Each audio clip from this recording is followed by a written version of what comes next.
channel. If you're new here, hello, my name is Twee and my sister's back here again. Another special guest. Ooh, this is the first time that we're back on Twee's video in a new location.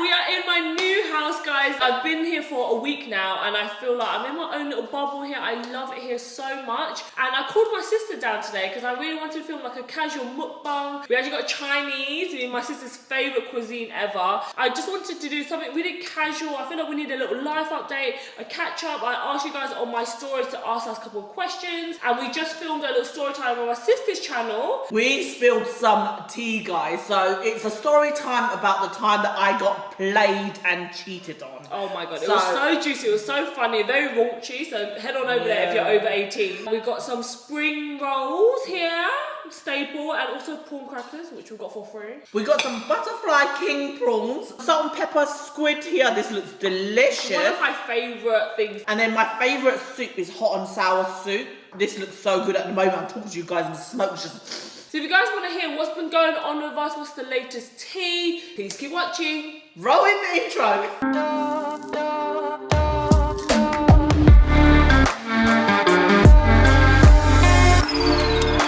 Okay, got some chopsticks here, everything's all nice and black. I'm Asian and the way I use chopsticks is a bit effed up because people use it like this and I don't know, I hold it really weird. And I learned it from her as well, so we both hold it weird. Okay, what's been going on with you? What's been going on with life? Do you know what? I'm going through a little phase where I feel like a bit exciting there, if I'm honest with you. I feel like everyone's progressing in life, they know what they want. We've moved into a new home, people are buying homes and everyone's just like boyfriends and living their life now that we're out of lockdown and I'm here still stuck in my little bubble. And I feel a bit trapped. I don't know why I felt like that this morning. I was moaning about it on Instagram, but I'm trying to be a bit more positive because it's normal for you guys to go through all of this and I want to normalise talking about mental health because I think that is such an important topic. I always say like comparison is a thief of joy, but you just can't help but feel like, oh my god, everyone's getting pregnant, everyone's getting married, and you're just like, oh my god, what am I doing with my life? And it's just like one stage closer to my 36th birthday, and I feel like the pressure because girl is like still trying to live up life here, living the single life, and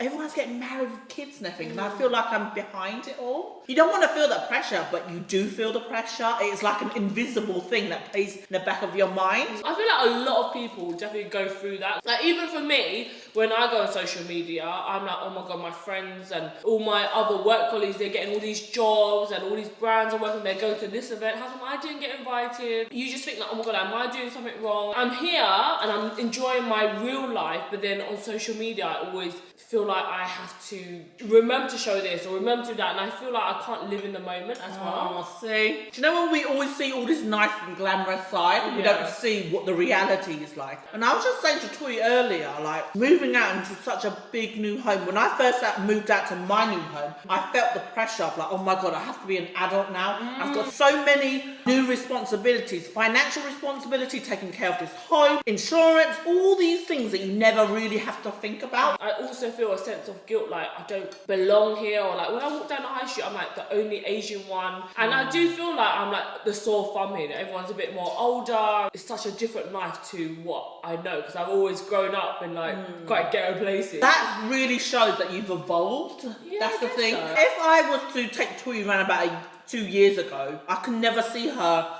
living so far out. She likes doing things a certain way and being in surroundings that she's used to. Yeah. But I think this is really stepping out of your comfort zone. It really is, and that's why it's so scary, guys. I do feel really lucky that me and Grau are going through it together, so I don't feel as alone, and also the fact that you're only 15 minutes away from me as well. So I do feel like if I move anywhere further than that, I would feel like a bit really scared. But also, we've definitely noticed that we've been going into London quite often, and the drive isn't as bad as I thought it would be in my head. I felt that the first time when I moved out, I was like, oh my god, the drive was so long. But then you're getting used to it. And now, I think with how the economy is going, everyone wants to move further outside of London. You get more for your money. The space, the air just feels different. Obviously, we don't get the convenience of all the restaurants that we want, but you get the best of both worlds. It's only around about 45 minutes away. But also, moving so far out makes you realise all the things that you thought were so important is not that important. It is important about your surroundings. things. And I feel that when you have peace in the new location and you adapt to your roots here,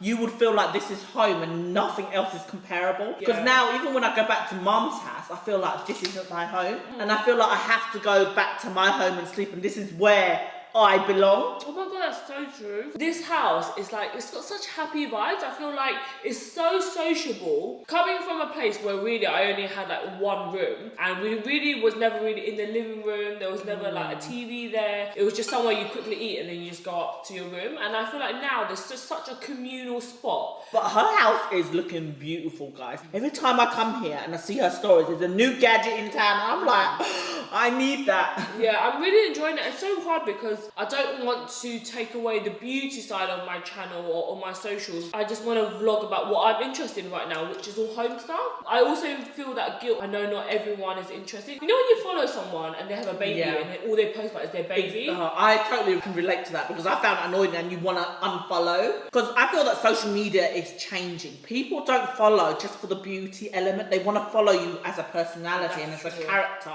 And they feel much more heavily invested in you. Everyone freaking looks the same, to be honest with you. What makes your channel and everything unique is how you present something, how you talk about something, your experience of this. Someone's perception is going to be completely different to you. That's what makes everyone stand out from each other. And also there's another side where I just feel guilty as well for moving into such a nice place. I don't know. Moving from a council property into such a big space, we are just not used to having nice things. So therefore, it feels like, oh, do I truly belong here? Yeah. Do I deserve this? That's exactly. And then also, I feel like we've left a part of our life behind as well. I wish I could take them along the journey with me and experience it with me. I feel that they also feel like, oh, they're left behind somehow. So therefore, that sense of guilt, and you're now trying to live your best life. I know, it's like a bittersweet moment, because I want to just like fully enjoy it. That's what I'm like running away from. I'm trying to leave that life behind it in some ways, but then I also feel guilty as well. One element that I thought was bittersweet moment was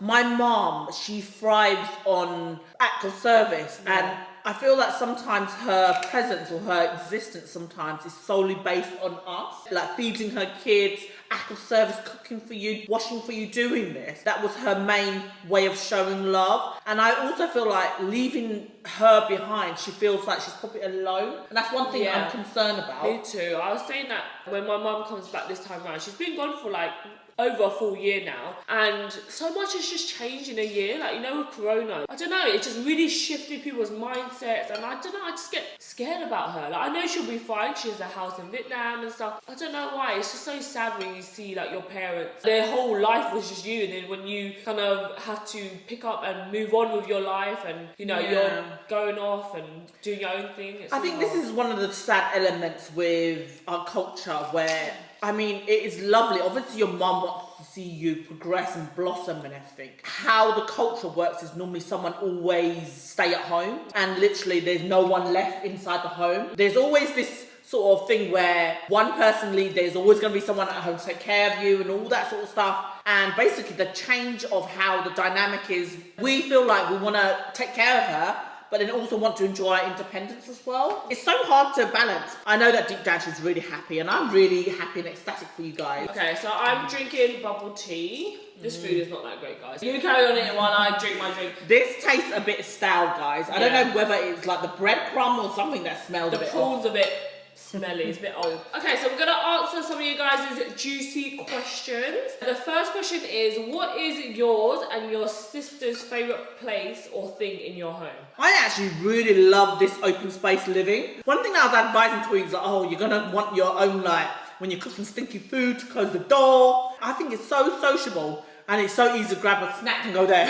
So this is how you get fat. My favourite thing about the home is definitely the kitchen. I've always heard the saying of like the kitchen is the heart of the home. Coming from my mum's house where the kitchen was so small, and going into a kitchen where I can literally do a cartwheel inside the kitchen, it's just so crazy. And like every day we just find ourselves like just gathering here and just like even cooking. It's just made the experience so much nicer. Yeah, I can imagine. You know, when you're not a person that likes to cook as well, by having this so much space, and it really brings out more creativity in that element. right? And look, she wants to do a mukbang because the kitchen is so nice. I remember when I first saw this kitchen, I was like, wow, there's such a big kitchen. There was only one other house that we saw that we really liked the kitchen. Yeah. And that's the only one that I really remembered. Like, oh my god, this kitchen's so amazing. At first I was thinking, oh, this kitchen is too big. I would rather have a bigger living room and everything. But now, being in here, I'm like, oh, you made the right decision. 3 people can be doing stuff in the kitchen and you won't get in each other's way. And then there's also breakfast bars here, so you can really like chat and cook at the same time. I can't wait for when our family comes around and do like... Yeah, I can't wait for Christmas. Yeah, it's going to be so good. It's gonna be exciting. Have you ever dealt with anxiety or panic attacks? If so, how did you cope? This is so relatable. I always been the type of person that said I don't deal with anxiety. Now, I think deeper into it, I do deal with anxiety. And there's so many things that I thought didn't bother me, but now I think, oh my god, it really bothers me and it makes me panic. Like so what? something that I feel really anxious about is my future. And that's something that I think about quite a lot as well. When I was growing up, I was like, I don't care if I live in a council estate. I grew up fine. My kids will be fine. We're going to go to a public community school. All that sort of stuff. I think regardless of what school you go to, it doesn't matter. Now, as my perception changed, I'm like, no, I want my kids to go to a grammar school, to a more better school. I want to see a change in how I was brought up, because I see some of the things that when you interact with so many other people, you see, oh, this is how people live life differently compared to you. And it really opens your eyes and opens you up to the idea that things could be better. There's so many things I get anxious about. Definitely about my career, because it's such like an unstable job, and financially it's such an amazing job, but then also you don't know how long term this job is. So that also scares you at the same time. But then I also had to remember nothing in life is permanent. Even if I had a normal 9-to-5 job, people will get made redundant the next week. Like, you don't even know. So anytime I feel really anxious about something, I try to like spin it and think of it from a different perspective, because there's always a yin and yang to everything. There's always things that are shit in your life, and then there's also so many things that are amazing in your life. One thing that I've discovered from that is, before I used to feel anxious about speaking to people, speaking publicly. And the thing is, if you keep on doing it and put yourself in an uncomfortable position, slowly you won't find it so difficult now. Yeah, and you actually really grow from it. Yeah, they always say like you always grow up when you're out of your comfort zone. If you're going through this moment, it is okay to feel it. What's so important is people try to fight and deny and accept the think that they're okay. You recognise you feel this way. Yeah. Actually feel it and don't try and disguise it in other ways with distractions and all that sort of stuff. I also think it's really important to try to not let it really affect your actual day-to-day life. Don't ever let it stop you from doing anything that you want to do, because a lot of times I feel like you only regret the things that you say no to. Even if you don't feel like doing it, I would say always say yes. Because that's one thing that I always say, like, oh, I know I won't enjoy it. Or I won't do this, so I always back off. And when I say yes and I do, and I end up finding, oh my God, I've grown slightly a bit from that. Oh, I've actually enjoyed that, and I've learned something new that I've enjoyed. That or even if you didn't like it, at least you tried. I feel like that's the most important thing. You just tried, and the more and more you try, the less and less you feel anxious about it. I think a lot of people have problem with speaking and public speaking and also engaging with other people. Yeah, I definitely found that really awkward, and now I just find you have to fake it till you make it. That initial hurdle, oh my god, it's so awkward, but you just have to think you're never going to see these people again. Your communication skill is so important, and I feel that because we was brought up in a different background where we wasn't encouraged to speak our mind, encouraged to basically go out there and be outspoken. We naturally, within our culture as well, we are taught to basically be quiet, more subdued, and don't voice our opinion. The Asian people, they don't create trouble. And if you did, you're like the outcast. Exactly. You're like the naughty one. I feel it's so important to vocalise how you feel. How communication is so important. It's in your work life. It's how you develop as a person. What is the one thing you wish you could have done differently if you had the chance? Oh, that's a deep one. Oh, that is a very deep question. I wish I would have done things sooner.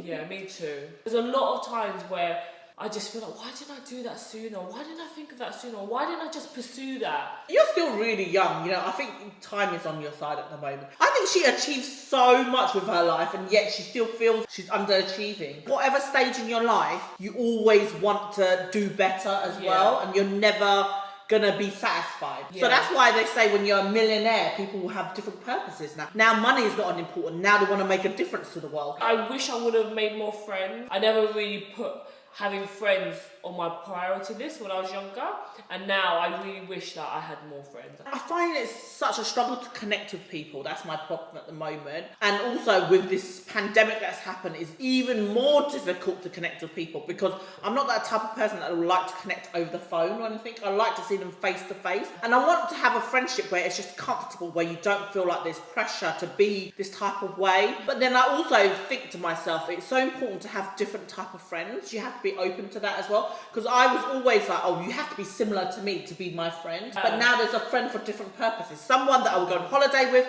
This is the person I would like to read this with, go shopping with. I always get jealous of those girls that have like a big group of friends. You know, when people get married, they're gonna have all these people as their bridesmaids, and I'm just like, I've got about one. You know, one thing that I was like thinking recently, I was like, oh my God, do you know when you hear about weddings and people have so many people to invite to weddings? I feel really nervous. I'm like, oh my God, I've got no one to invite. I know. But then they say it's not important about the quantity, right? It's about the quality. It's true. Okay, next question is, how do you get out of the poor poverty mindset?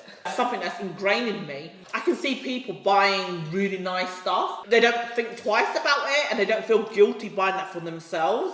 Yeah. And me, I feel like, oh, if I'm buying something, I have to really like it to purchase it. I say to myself, I have to think about it like a couple of days in a row. If I still like it, then I'll get it. I'm always so scared to like buy stuff for myself. I don't know why, but for other people, I don't mind spending money. I'm like, if you need money, it's not a thing that I really hold close like that. When spending money on myself, that's when I feel really guilty. Yeah, Twee's really generous, I feel. Like you're generous with other people. I feel that's something that you need to work on and stop feeling guilty for enjoying those things in life. Yeah. And when you actually do buy it, you think, oh, that was actually nice. The first time that I ever felt like, oh, I actually need to change my mindset and actually enjoy my life is actually when I went to Dubai recently. Because that was the first time I was actually with all my friends and it was just like spur of the moment, should we go here, should we go here? Whereas normally with me and Gran, both of us come from like nothing. We both are like poor council estates that not grew up with much at all. So we're so scared to like proper spend. If we want to go to like a really nice restaurant, it has to be for a special occasion. That's quite sad, don't you think? Like even when you have money, you're still scared to enjoy it. I know! Because I'm like, what if this happens? What if something bad happens? I need to make sure I have this pot here just for a rainy day. But then you always hear that when people say like, what if you get hit by a bus, you know? Yeah. You don't get to enjoy your life. See, I think it's also a good thing that now you experience both worlds and you don't take things for granted. Have you ever tried anal? I want to, but I'm scared. Sorry if it's inappropriate. Oh my God, nothing's too inappropriate, girl. When you're younger, you feel like, ooh, I shouldn't do this, shouldn't. There is nothing off limits when it comes to sex, I think. Yeah, I feel like if it's something that you want to do, you should definitely do it. Explore it, try it, see if you like it, you know? Give some tips on anal, girl. I've tried it probably 2 or 3 times. What? Only? Yeah. Do you know what? It literally felt like a massive poo reversed. And then I done it another time and I was like, oh, it's not that bad. I felt like what really changed the game was that you need to have a toy as well. So a toy at the front, Willy at the back. I remember I was like making out with this guy or whatever. Normally, you kind of discuss about what you want to do, what you're comfortable with or whatever. And I remember we was just like having sex and then next thing I know, you literally ducked in. Oh my God! I was like, ah! It was a very painful experience. That's definitely not the way that you should be doing it. It should be lubed up. You have to be very, very much mentally ready, prepared for it. Yeah. Initially it was painful and then after you're like, fucking come quickly. Yeah, hurry the fuck up. Do you know what? Funny thing was, I was never the type that can come from penetration. The very first time that I've orgasmed was through anal. Oh my God, no way! Yeah, but then I was like, I tried to replicate that. That doesn't happen again. Oh, okay, that was maybe a one-time wonder. Okay, so we're gonna end on this one last one. I feel like this is a good one to end on, okay? Because it's quite relevant. I'm 30 and I really want to start a YouTube channel. Is it too late? Girl, it's never too late. I'm 35 and I just started a YouTube channel around about 3 months ago and I'm like living life. What I would say about YouTube is it is a different type of high. It gives you such a sense of like community that is so different to any other social media platform. 100%. The comments that you get in there, they really invest in you as a person. I feel like with Instagram, all the other platforms, they just see you as like a object and you portray this image of yourself. But when you are on YouTube, you are naturally raw. And it's so hard to hide your personality on camera, I feel. Yeah, definitely. And people that go on there, they like you as a person and they generally want to invest their time in you. And it's so rewarding getting that feeling where you feel acceptance. Yeah, I definitely feel like YouTube is probably the hardest platform that I do, if I'm completely honest. There's so many other platforms that I make way more money on and doesn't take half the amount of time that YouTube does. There's just something about the YouTube platform that is just such an amazing space to have a community of people that are like-minded as you, that are rooting for you, that are invested in you, that want to hear your opinions, want to hear your thoughts. Because for the longest time, I never really thought I had much of an opinion, or never really thought that what I had to say was important. And then when you read the comments, it makes you feel so much less alone. Do you know one thing that I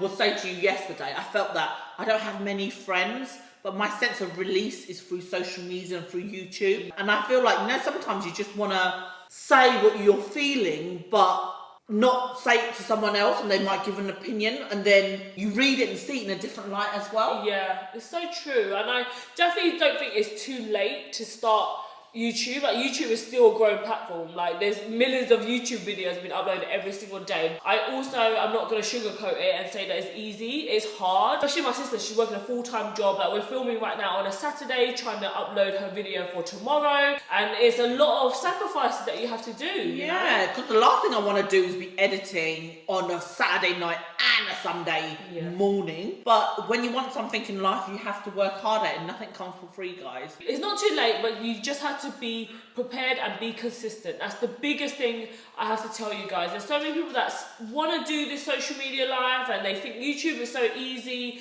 and I'm here to tell you it's not, guys. People do this as a full-time living because it's just so time consuming. Tell yourself like you're going to post once a week, every Wednesday or every Sunday you're going to upload a video. Tell yourself like you cannot miss a video, and even if you have to batch film during the week and then edit during the evenings after you finish work. One of the things that I struggle with is editing. I mean, I don't mind doing the filming and everything. I think that's pretty simple. It's the editing that's so time consuming. You don't think that it takes so much. It's behind the scene that is what is so time consuming, I think. You have been making a little bit extra money from it, which is amazing. I got a little side hustle going on and oh my God, I was feeling so proud of myself. I got my first sponsorship. Oh yeah, that's exciting. Yeah, I know. Make sure when I upload that video, you guys watch. Please, like you guys never know, like even just you liking the video, commenting, watching the ads, that helps so much as a creator. Like we do all these videos for free and we edit all of this in our spare time in hopes that people will just click on the video and watch it. Okay guys, so that is it for this life update chatty mukbang. I feel like me and my sister just wanted to get things off our chest. We had a little cry this morning. There's just like so much going on with life. And I think it's always so nice after filming this. You feel like, oh my God, there were so many emotions that I felt, releasing it out and just talking to someone makes you feel so much better. Yeah, and hopefully you guys can relate to some of the topics that we talked about. We would love to film more chatty, just casual videos like this. Thank you guys so much for watching this video. Head on over to my sister's channel to go watch how she got cheated on, all that story time, all that goodness. She uploads every single Sunday. Thank you guys so much for watching this video, guys. And we'll see you guys next time. Bye, guys. Look how fancy we are being for you guys, okay? We need to show off the new house. So he wanted to just leave it all in the takeaway boxes and I'm like, no! To be able to show it on a nice, like, marble top, all nice black decked out plates. Oh, it just makes the food so much more enticing, so much more, like, gravitating. I'm like, oh, I want to eat it all. Okay. Gotta sit on the floor. She's pulling the air like this. What? Oh.